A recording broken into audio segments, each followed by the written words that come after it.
নমস্কাৰ আপুনি চাই আছে দুপৰৰ শিৰোনাম ষ্টুডিঅত মই জয়ন্ত মাধৱ গোস্বামী আৰু আৰম্ভণিতে আমি জনাও বিজেপিত যোগদান কৰিলে অৱশেষত গায়ক বিদ্যাসাগৰে বিজেপিত যোগদান কৰিলে অভিনেত্ৰী আশা বৰদলৈ বিজেপিত যোগ দিলে বিশিষ্ট শিক্ষাবিদ প্ৰভা চৌধুৰী দস্তিদাৰে সদৌ অসম ছাত্ৰ সন্থাৰ প্ৰাক্তন বিত্ত সম্পাদক তপন দাসেও যোগদান কৰিলে বিজেপিত বিজেপিৰ মুখ্য কাৰ্যালয়ত সভাপতি ৰঞ্জিত দাসৰ উপস্থিতিত আজি আনুষ্ঠানিকভাৱে গেৰুৱা বসন পৰিধান কৰিলে কেইবাগৰাকী শিল্পী অভিনেতা অভিনেত্ৰীৰ লগতে আন কেইবা ক্ষেত্ৰত জড়িত বহু ব্যক্তিয়ে বিজেপিত যোগদান কৰিলে অভিনেত্ৰী আশা বৰদলৈ বিজেপিত যোগদান কৰিলে বিশিষ্ট শিক্ষাবিদ প্ৰভা চৌধুৰী দস্তিদাৰে সদৌ অসম ছাত্ৰ সন্থাৰ প্ৰাক্তন বিত্ত সম্পাদক তপন দাসে যোগদান কৰে বিজেপিৰ ৰাজ্যিক সভাপতি ৰঞ্জিত দাসৰ উপস্থিতিত আটাইকেইজনে যোগদান কৰিলে বিজেপিত আৰু এই মুহূৰ্তত বিজেপিৰ মুখ্য কাৰ্যালয়লৈ পোনপটীয়া সম্প্ৰচাৰৰ বাবে গৈছো আমি আগবঢ়াইছো পোনপটীয়া সম্প্ৰচাৰ বিজেপিৰ মুখ্য কাৰ্যালয়ৰ পৰা সেইসকলে পুনৰ ভাৰতীয় জনতা পাৰ্টিত যোগদান কৰিছে কাৰণ সেই সময়ত বিভিন্ন প্ৰেছাৰ আহিছিলে গতিকে সেই প্ৰেছাৰৰ সময়ত তেওঁলোকে অব্যাহতি দিয়া বুলি কৈছিলে পিছত ভাৰতীয় জনতা পাৰ্টিৰ কাম কাজ কৰি আছে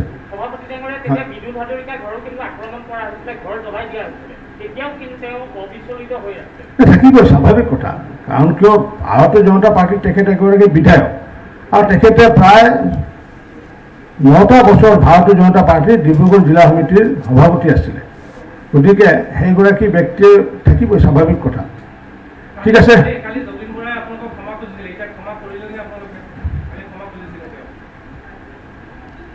আচলতে ক্ষমা খুজিবলগীয়া নাই তেওঁ আচলতে অনুশোচনা কৰা বুলি ক'লে যথেষ্ট কাৰণ কিয় মহাত্মা গান্ধীয়েও ক'ব পৰা নাই যে I am the 100% perfect men মানুহৰ জীৱনত ক'ৰবাত কিবা হয়তো জুতি লাগিব পাৰে ক'ৰবাত হয়তো বেয়া হ'ব পাৰে ক'ৰবাত ভুল হ'ব পাৰে কিন্তু আমি যিহেতু মানুহ গতিকে মানৱ জাতিৰ সকলোৰে সংস্কাৰ হোৱাটো আমি কামনা কৰোঁ গতিকে কোনোবাই যদি নিজকে সংস্কাৰ কৰে স্বাভাৱিকতে অনুশোচনা কৰিছে তাকতো আমি আদৰণি জনাবই লাগিব ধন্যবাদ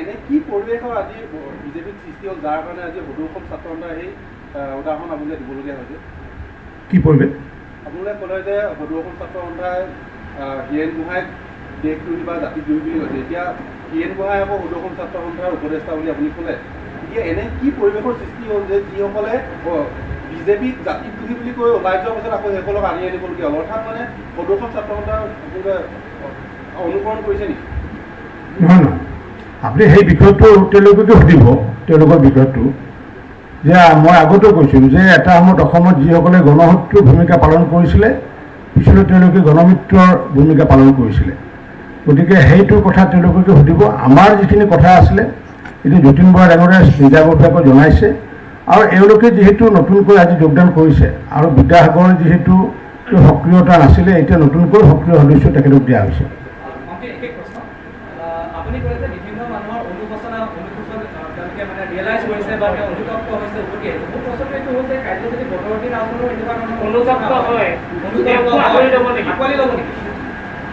সেইটোতো প্ৰশ্নই নুঠে বদৰুদ্দিন আজমলৰ ক্ষেত্ৰতো প্ৰশ্নই নুঠে আজি মোৰ নিজৰ ঘৰৰ ল'ৰা এটা কোনোবা ভুল কৰিলে বোলে মই তাক চিৰ দিনৰ কাৰণে বাহিৰত থাকিম নেকি তেওঁ যদি অনুতপ্ত হয় তেওঁ যদি নিজে অনুশোচনা কৰে বদৰুদ্দিন আজমলটো মোৰ পৰিয়ালৰ ব্যক্তি নহয় বদৰুদ্দিন আজমল মোৰ পৰিয়ালৰ ব্যক্তি নহয়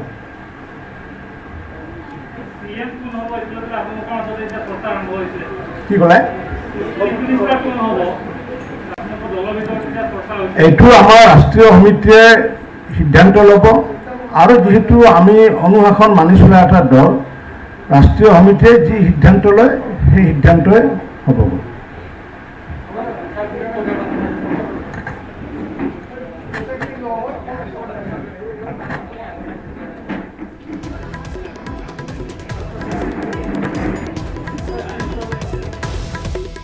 আৰু সেয়া বিজেপিৰ মুখ্য কাৰ্যালয়ৰ পৰা পোনপটীয়া সম্প্ৰচাৰ আমি আগবঢ়াইছো আৰু এই মুহূৰ্তত আনুষ্ঠানিকভাৱে যোগদান কৰিলে যোগদানৰ কাৰ্যসূচী ইতিমধ্যে সমাপ্ত হৈছে বিজেপিত যোগ দিলে গায়ক বিদ্যাসাগৰে যিগৰাকী বিদ্যাসাগৰ কিছুদিন পূৰ্বে কা বিৰোধী আন্দোলনত নামি পৰিছিল প্ৰত্যেকগৰাকী শিল্পীৰ সৈতে হাতে হাত মিলাই কা বিৰোধী আন্দোলনত নামি পৰিছিল বিজেপিক তীব্ৰ কটাক্ষ কৰিছিল আৰু সেইগৰাকী বিদ্যাসাগৰে বিজেপিত যোগদান কৰিলে আনুষ্ঠানিকভাৱে তাৰ সমান্তৰালকৈ কা আন্দোলনত নামি পৰা অভিনেত্ৰী আশা বৰদলৈও আনুষ্ঠানিকভাৱে যোগদান কৰিলে বিজেপিত আৰু বিভিন্ন ক্ষেত্ৰৰ আন কেইবাগৰাকী বিশিষ্ট ব্যক্তিয়ে আজি বিজেপিত আনুষ্ঠানিকভাৱে যোগদান কৰিলে বিশিষ্ট শিক্ষাবিদ প্ৰভা চৌধুৰী দস্তিদাৰৰ বিজেপিত যোগদান লগতে সদৌ অসম ছাত্ৰ সন্থাৰ প্ৰাক্তন বিত্ত সম্পাদক তপন দাসেও বিজেপিত যোগদান কৰে বিজেপিৰ ৰাজ্যিক সভাপতি ৰঞ্জিত দাসৰ উপস্থিতিত আটাইকেইজনে যোগদান কৰিলে বিজেপিত সম্পূৰ্ণৰূপে সাজোৱা হৈছে গেৰুৱা বাহিনী 2021 চনৰ নিৰ্বাচনৰ বাবে মিছন 100 পৰিকল্পনাৰে অগ্ৰসৰ হৈছে গেৰুৱা দল আৰু তেনে সময়তে কেইবাগৰাকীও বিভিন্ন ক্ষেত্ৰৰ বিশিষ্ট ব্যক্তিয়ে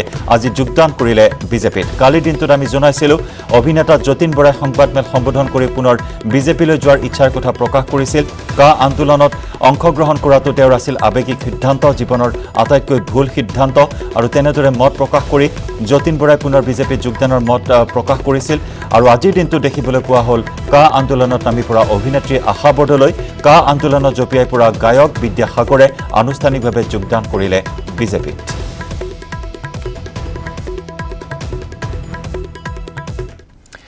আৰু ইফালে হোটেল গেটৱে গ্ৰেণ্ডিয়ৰত প্ৰদেশ কংগ্ৰেছৰ কোৰ কমিটিৰ এক গুৰুত্বপূৰ্ণ বৈঠক এআইডিএফৰ মিত্ৰতাক লৈ এই বৈঠকখনত আলোচনা কৰা হৈছে আৰু আজিৰ এই বৈঠকতে এআইডিএফৰ মিত্ৰতাক লৈ লোৱা হ'ব চূড়ান্ত সিদ্ধান্ত মহানগৰীৰ হোটেল গেটৱে গ্ৰেণ্ডিয়ৰত কংগ্ৰেছ কোৰ কমিটিৰ গুৰুত্বপূৰ্ণ বৈঠক যি বৈঠকত এআইডিএফৰ মিত্ৰতা সন্দৰ্ভত আলোচনা কৰা হৈছে আৰু আজিৰ এই বৈঠকখনতে এআইডিএফৰ সৈতে মিত্ৰতা সন্দৰ্ভত লোৱা হ'ব পাৰে চূড়ান্ত সিদ্ধান্ত 2021 চনৰ নিৰ্বাচনৰ বাবে প্ৰতিটো ৰাজনৈতিক দলে ইতিমধ্যে ৰণকৌশল প্ৰস্তুত কৰিছে ৰণনীতি প্ৰস্তুত কৰিছে আৰু কংগ্ৰেছ আৰু এআইডিএফৰ মিত্ৰতা এতিয়া আনুষ্ঠানিকভাৱে সম্পন্ন হোৱাৰ পথত ইতিমধ্যে এই ইংগিত ইয়াৰ পূৰ্বেও দি আহিছে প্ৰাক্তন মুখ্যমন্ত্ৰী তৰুণ গগৈয়ে যদিও চেগা চুৰাকৈ বিগত নিৰ্বাচনসমূহত মিত্ৰতা স্থাপন কৰি আহিছিল দুয়োটা দলে আৰু এইবেলি 2021 চনৰ বিধানসভা নিৰ্বাচনত আনুষ্ঠানিকভাৱে দুয়োটা দল একত্ৰিত হৈ জোটবন্ধনেৰে নিৰ্বাচনত অৱতীৰ্ণ হ'ব ইতিমধ্যে প্ৰাক্তন মুখ্যমন্ত্ৰীগৰাকীয়ে সেই ইংগিত প্ৰদান কৰিছিল আৰু আজি মহানগৰীৰ হোটেল গেটৱে গ্ৰেণ্ডিয়ৰত কোৰ কমিটিৰ এই গুৰুত্বপূৰ্ণ বৈঠক অনুষ্ঠিত হৈছে জোটবন্ধনৰ সমীকৰণ নিৰ্বাচনৰ সমীকৰণ অব্যাহত আছে আৰু তেনে সময়তে কংগ্ৰেছ এআইডিএফৰ মিত্ৰতাক লৈ এই গুৰুত্বপূৰ্ণ বৈঠক আৰু আজি হয়তো চূড়ান্ত হ'ব পাৰে মিত্ৰতা সন্দৰ্ভত দুয়োটা দলৰ এই বৈঠকতে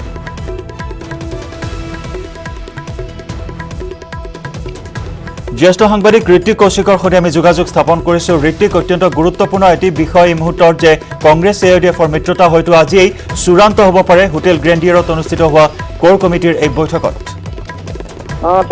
এইটো সম্ভাৱনা আছে ইতিমধ্যে প্ৰাক্তন মুখ্যমন্ত্ৰী তৰুণ গগৈ সেই ইংগিত প্ৰদান কৰিছে বৈঠক আৰম্ভ হোৱাৰ পূৰ্বে আৰু তেওঁ কৈছে যে আমি এইবাৰ মুকলিকৈ আমি কৈছো আৰু মেজৰিটি আমি লাইভ ষ্ট্ৰীম আমি চৰকাৰ গঠন কৰিম আৰু এই ক্ষেত্ৰত হিমন্ত বিশ্ব শৰ্মাকো পুনৰবাৰ প্ৰত্যক্ষ কৰিছে যে মই যদি হিমন্ত বিশ্ব শৰ্মাক পিছফালৰ পৰা চুৰি মাৰিলোহেঁতেন তেন্তে মই ডেপুটি চিএম পদৰ কথা নকলোহেঁতেন তেনেধৰণৰ তেওঁ মন্তব্য কৰিছে আৰু বৰ্তমান ইয়াত কংগ্ৰেছৰ শীৰ্ষ নেতাসমূহ উপস্থিত আছে আৰু তেওঁলোকে এতিয়া পৰৱৰ্তী যি 2021 চনৰ বিধানসভা নিৰ্বাচন আছে সেই নিৰ্বাচন সম্পৰ্কে আলোচনা কৰিছে এআইডিএফৰ লগত মূলতঃ মিত্ৰতা কেনেধৰণে হ'ব তাৰ ওপৰত আজি সিদ্ধান্ত গ্ৰহণ কৰাৰ সম্ভাৱনা আছে আৰু এই যি বৈঠক এই বৈঠক বৰ্তমানে চলি আছে আৰু কিছু সময়ৰ পিছত আমি সঠিককৈ জানিব পাৰিম যে এআইডিএফৰ লগত কেনেধৰণে মিত্ৰতা হ'ব বা কি পৰ্যায়ত মিত্ৰতা হ'ব তেওঁলোকৰ যি চিট আছে সেই চিটসমূহ ভাগ বিতৰাৰ ক্ষেত্ৰত কেনেধৰণে তেওঁলোকে চিন্তা চৰ্চা কৰিছে এই সমগ্ৰ বিষয়টো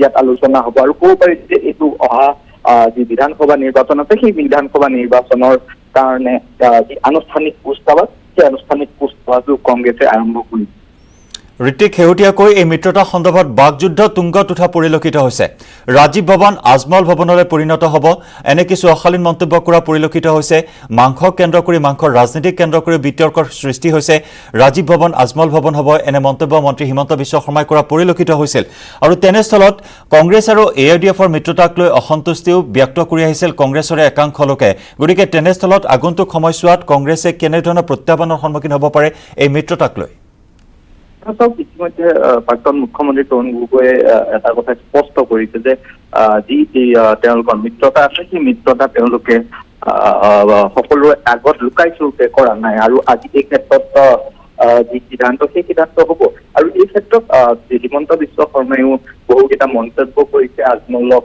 লগত কংগ্ৰেছৰ মিত্ৰতাক লৈ আৰু বহুকেইটা দল সংগঠনেও এই ক্ষেত্ৰত প্ৰশ্ন উত্থাপন কৰিছে কিন্তু এই ক্ষেত্ৰত কংগ্ৰেছ কিমান প্ৰত্যাহ্বানৰ সন্মুখীন হ'ব সেইটো কোৱাটো টান হ'ব কিন্তু এটা কথা স্পষ্ট যদি কংগ্ৰেছ আৰু এআইডিএফৰ মিত্ৰতা হয় তেন্তে যি সংখ্যালঘু অঞ্চল আছে তাত কংগ্ৰেছ আৰু AIDFৰ সিট বৃদ্ধি পোৱাটো সম্ভাৱনা আছে, কিন্তু আন স্থানসমূহত কিন্তু এই ক্ষেত্ৰত বিজেপিৰ সম্ভাৱনা বেছি এতিয়ালৈকে দেখিবলৈ পোৱা গৈছে। হয়, ঋতিক ধন্যবাদ জনাইছোঁ আপোনাক। এই মুহূৰ্তত বৈঠক সন্দৰ্ভত আপুনি দৃষ্টি ৰাখক, খবৰ ৰাখক। আমি পৰৱৰ্তী সময়ত পুনৰ সংযুক্ত হ'ম আপোনাৰ সৈতে। আৰু কি সিদ্ধান্ত গ্ৰহণ কৰা হয়, আসনক লৈ কি অংক কৰা হয়, আসনক লৈ কেনেকুৱা ধৰণৰ সমীকৰণ, সকলো বিষয় বৰ্তমান তন্নতন্নকৈ আলোচনা কৰা হৈছে।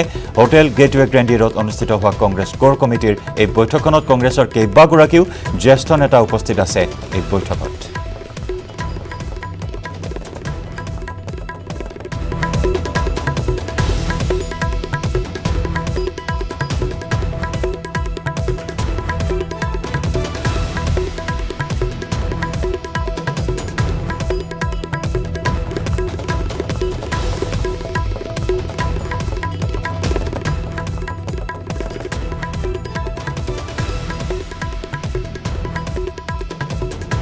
যাৰ পৰিপ্ৰেক্ষিতত আজি অসমবাসী এনেকুৱা ধৰণৰ পৰিস্থিতি দেখিবলৈ হৈছে, নহ'লে এইটো সুচাৰুৰূপে চলিলে। ধন্যবাদ।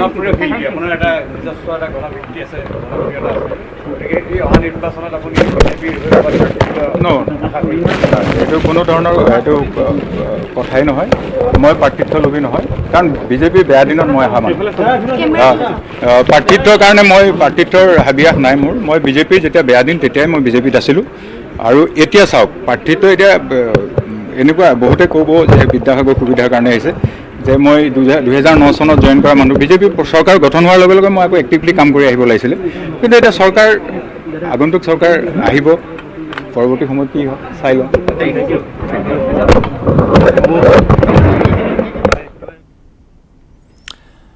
আৰু সেয়া আমি পোনপটীয়াকৈ আগবঢ়াইছোঁ বিদ্যাসাগৰৰ মন্তব্য।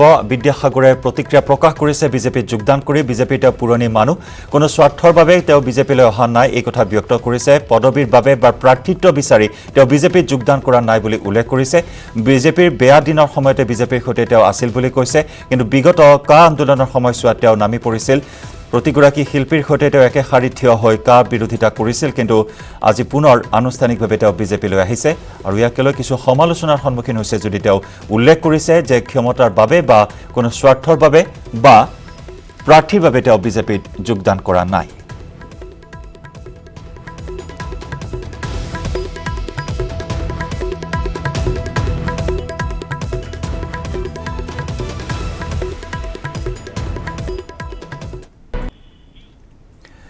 কেন্দ্ৰীয় গৃহমন্ত্ৰী অমিত শ্বাহক এইমছত ভৰ্তি কৰোৱা হৈছে। নিশা 2 বজাত এইমছত ভৰ্তি কৰোৱা হয় কেন্দ্ৰীয় গৃহমন্ত্ৰীগৰাকীক।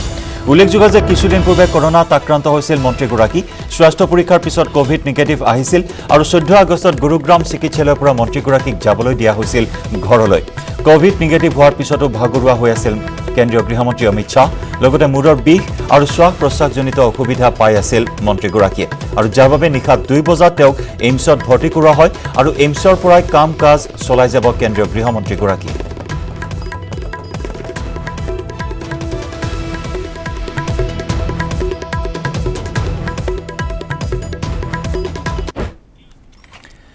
কোভিড-19 ভেকচিনৰ দ্বিতীয় পৰ্যায়ৰ পৰীক্ষা এই সপ্তাহতে সম্পন্ন হ'ব।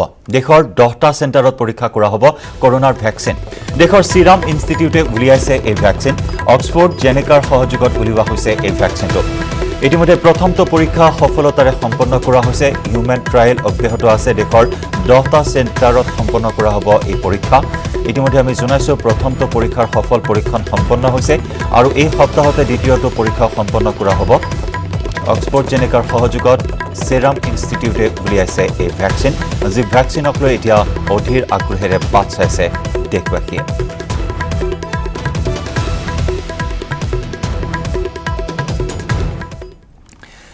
চিৰাঙৰ চুভাইঝাৰ BCDCৰ অন্তৰ্গত মাদাৰপুৰৰ পৰা নাথুলবাৰী সংযোগী পথৰ ওপৰত স্থায়ী দলং নিৰ্মাণ নোহোৱাত দীৰ্ঘদিন ধৰি ৰাইজে যাতায়াতৰ ক্ষেত্ৰত সমস্যাৰ সন্মুখীন হৈ আহিছে।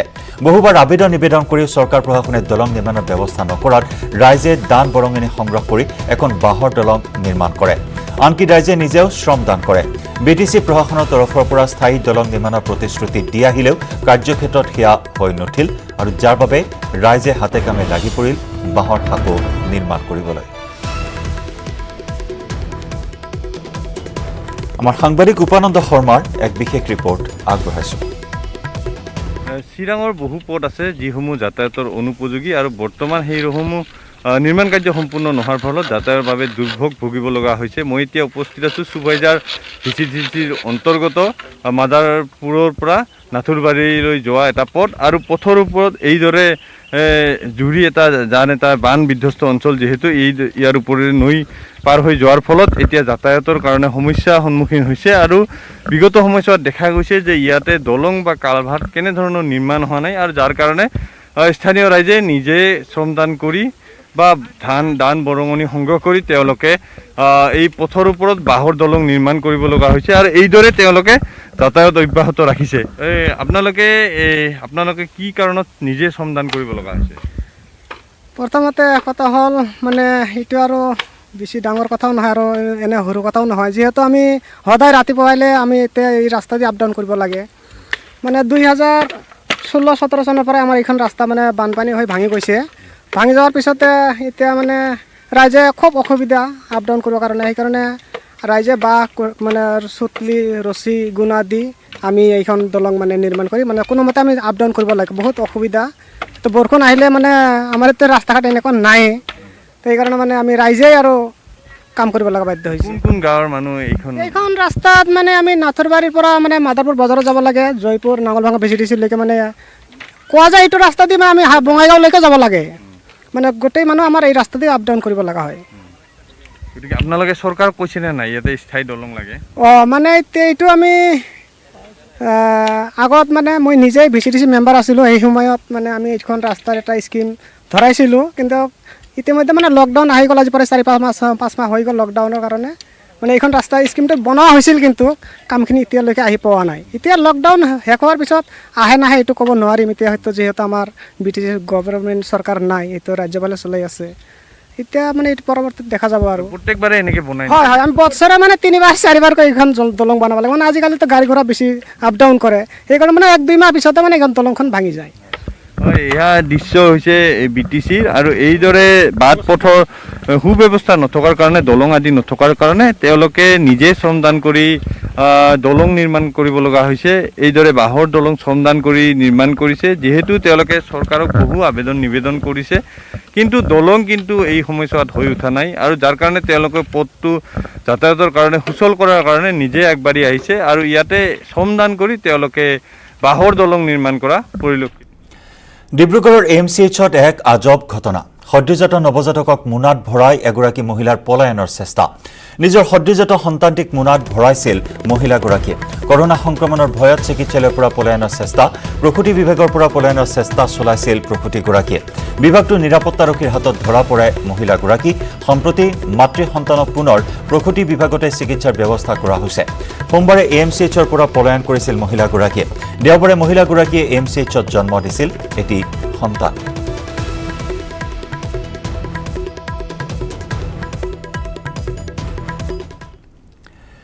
এছিয়া মহাদেশৰ দ্বিতীয় সৰ্ববৃহৎ গছ সম্প্ৰতি নৈৰ বুকুত বিলীন হোৱাৰ উপক্ৰম হৈছে। 6-7 বছৰ ধৰি কাল দিয়া নৈৰ প্ৰবল খহনীয়াই বৃহৎ গছজোপালৈ এতিয়া সৃষ্টি কৰিছে তীব্ৰ ভাবুকিৰ।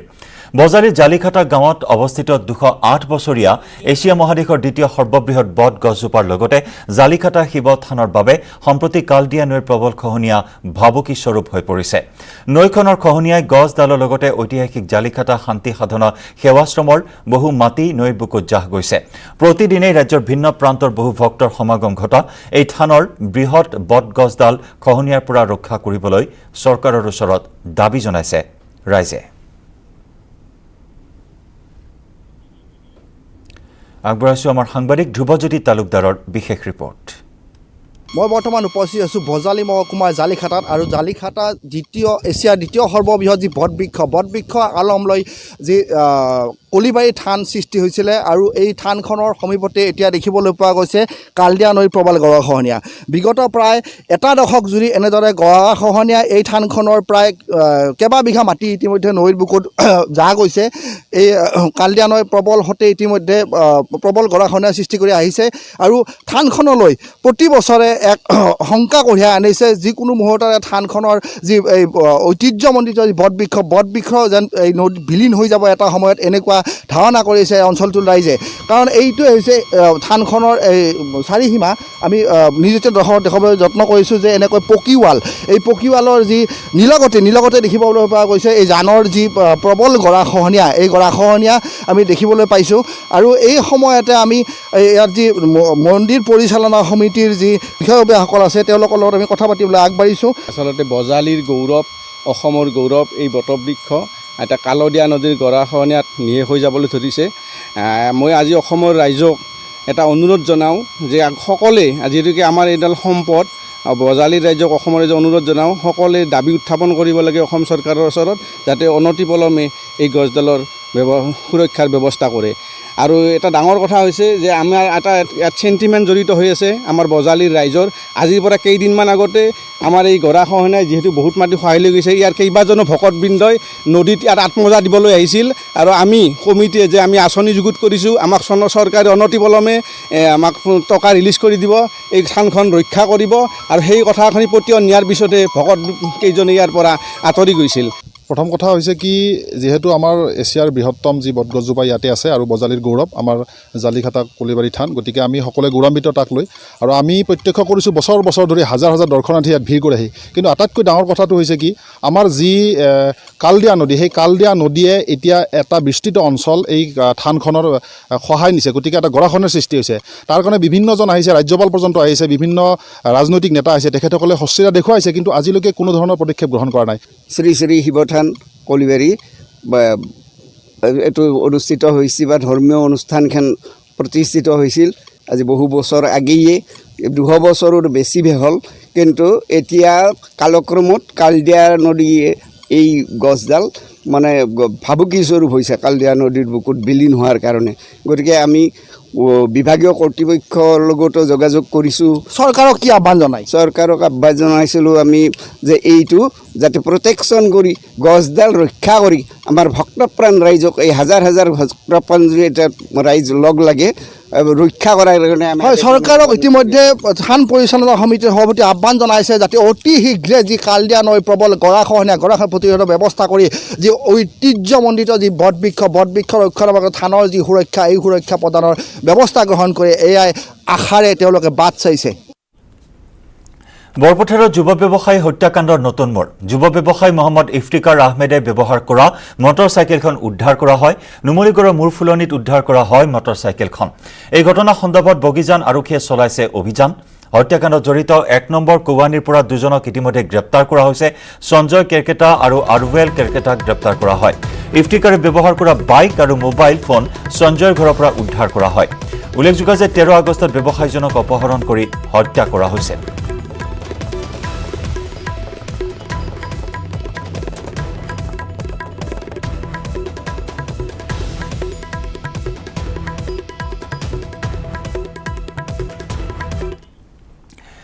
ডিব্ৰুগড়ত জ্যেষ্ঠ কংগ্ৰেছৰ পদত্যাগৰ ধুম।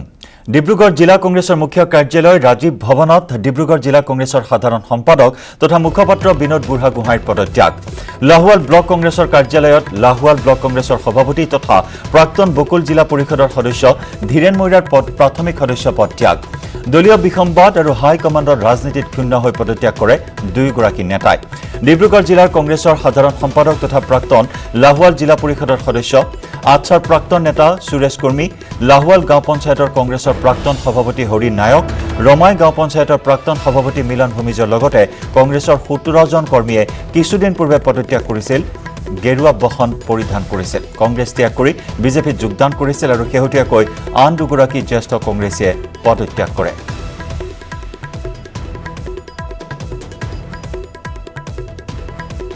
জিলা কংগ্ৰেছৰ সদস্য পদৰ জিলা কংগ্ৰেছৰ সাধাৰণ সম্পাদক মুখপাত্ৰ পদত্যাগ কৰিলে কংগ্ৰেছ দলৰ প্ৰাথমিক সদস্যৰ পৰা পদত্যাগ কৰিছোঁ আৰু লগতে মোৰ লগত লাহোৱাল বৰ্তমানৰ ব্লক কংগ্ৰেছৰ সভাপতি ধীৰেন মৈৰা ডাঙৰীয়াও পদত্যাগ কৰিছে। জেনেৰেল ছেক্ৰেটাৰী ডিব্ৰুগড় জিলা কংগ্ৰেছৰ সাধাৰণ সম্পাদক আছিলে আপোনাৰ সুৰেশ কুৰ্মী ডাঙৰীয়া তেখেতেও পদত্যাগ কৰিছে। গতিকে আমাৰ লিডাৰৰ অভাৱ যিসকল নতুন যুৱ প্ৰজন্ম কংগ্ৰেছ দলে যি ধৰণে আঁকোৱালি আনি দলটোক শক্তিশালী কৰিবলৈ যি ধৰণৰ প্ৰাধান্যতা দিব লাগে এই ক্ষেত্ৰত কংগ্ৰেছ দল ব্যৰ্থ হৈছে। ড্ৰাগছ আসক্ত ছাত্ৰৰ মৃত্যুক লৈ তেজপুৰত উত্তেজনা। ড্ৰাগছ সেৱনৰ ফলত মৃত্যুক আঁকোৱালি লয় 20 বছৰীয়া কবিৰ নাথ নামৰ এজন ছাত্ৰই। ছাত্ৰজনৰ মৃত্যুৰ বাবে নিহাল বৰা আৰু কেইবাজনো যুৱকক জগৰীয়া কৰিছে পৰিয়ালে। ইতিমধ্যেই কবিৰৰ পৰিয়ালে আৰক্ষী থানাত দাখিল কৰিছে এজাহাৰ। 14 আগষ্টৰ নিশা নিহাল বৰাৰ ঘৰত কটাইছিল কবিৰে। 15 আগষ্টৰ পুৱা আঘাতপ্ৰাপ্ত হৈ মুমূৰ্ষু অৱস্থাত উদ্ধাৰ হৈছিল কবিৰ নামৰ ছাত্ৰজন। মুমূৰ্ষু অৱস্থাত ছাত্ৰজনক ভৰ্তি কৰোৱা হৈছিল কনকলতা অসামৰিক চিকিৎসালয়ত, কিন্তু চিকিৎসালয়তে মৃত্যুক আঁকোৱালি লয় কবিৰ নাথে। ইপিনে কবিৰৰ মৃত্যুক সহজভাৱে ল'ব পৰা নাই পৰিয়ালৰ লোকে। তেজপুৰৰ মুঢ়া তেতেলীত মাতৃৰ সৈতে মোমায়েকৰ ঘৰত থকা কবিৰে পৰিয়ালৰ অজ্ঞাতে সেৱন কৰিছিল মাৰাত্মক ড্ৰাগছ। মৃত্যুৰ পিছত চিকিৎসকৰ ভাষ্যই হতভম্ব কৰি তুলিছে পৰিয়ালটিক।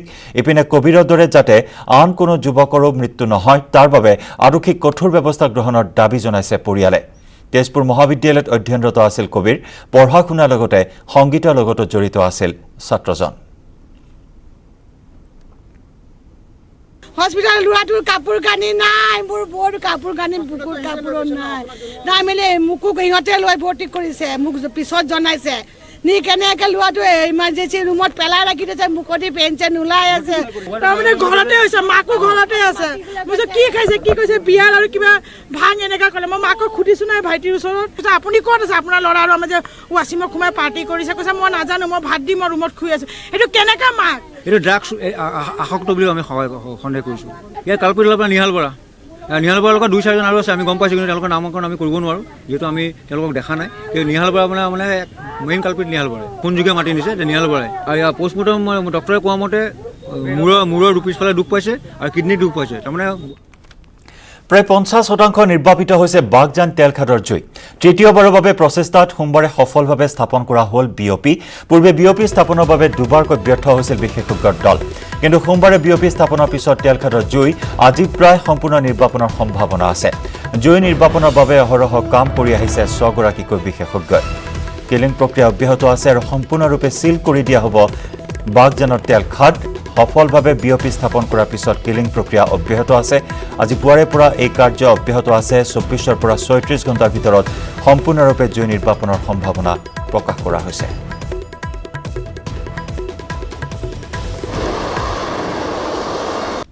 বাগজান ব্লো আউট ৱেলটোৰ কেপিঙৰ অপাৰেশ্যন আজি আমি সফলভাৱে সম্পূৰ্ণ কৰিব পাৰিলোঁ। এলাৰ্টৰ এক্সপাৰ্ট, ONGC অইল ইণ্ডিয়াৰ এক্সপাৰ্ট আৰু আমাৰ কৰ্মীবৃন্দই যথেষ্ট প্ৰত্যাহ্বানৰ মাজত এই গোটেই কামখিনি সম্পূৰ্ণ কৰিলে। কেপিং সফলকৈ কৰাৰ পাছৰ যিটো পৰ্যায়ৰ অপাৰেশ্যন বা অভিযান, সেইটো হ'ল ৱেলটো আমি কিল কৰিব লাগিব। ৱেল কিলিঙৰ গোটেইখিনি আয়োজন কৰোঁতে প্ৰায় 3-4 ঘণ্টা লাগিব, পাইপ ইত্যাদি লগাবলৈ। আৰু তাৰ পাছত কিল ফ্লুইডটো আমি যথেষ্ট প্ৰেছাৰত ৱেলটোলৈ ভৰাই দিব লাগিব। আৰু সেই কামখিনি কৰিবলৈ অনুমান কৰা মতে 24 ঘণ্টাৰ পৰা 36 ঘণ্টা লাগিব পাৰে। আৰু তাৰ পাছত দুপৰৰ শিৰোনামত পুনৰ সময় হ'ল আন এটি চমু বাণিজ্যিক বিৰতিৰ।